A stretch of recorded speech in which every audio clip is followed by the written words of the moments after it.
中山珠海買樓最驚就係俾人啦，一坐低就話剩翻1樓同4樓，到底係真係咁筍啦，定係逼你落訂呢？今日用1分鐘教你3條，免費合法地查晒樓盤嘅真實貨源，邊層賣咗，邊層未賣，一清二楚，以後買樓就唔使俾人牽住鼻子走啦。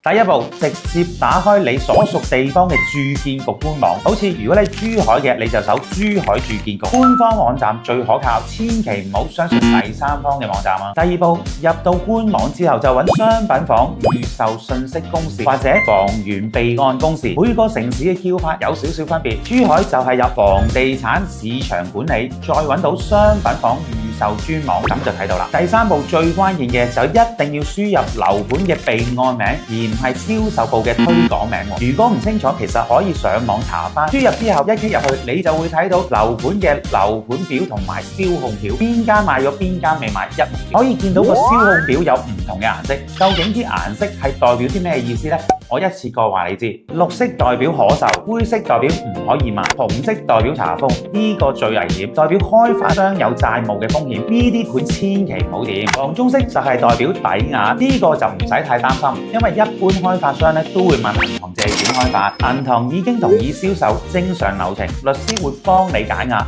一樣可以網簽落到你名下。最後補充多個細節，住建局備案數據會有7日至半個月嘅滯後，俾完訂唔會即時間更新，要等網簽嗰日先至會變顏色。所以如果你買嗰個盤係超級熱門、超級價錢筍嘅呢，銷售話冇貨，可能係真嘅。但係如果你呢個盤係冷門一啲，或者唔係買得咁火嘅，銷售同你講話冇貨，你即管可以按照我呢3個步驟上去查一查，就知道個銷售有冇講大話啦。總括一句，以後銷售話剩翻幾層冇貨，你可以直接上去查真實備案，買樓從此唔使聽人吹水，自己掌握真實數據，自安心。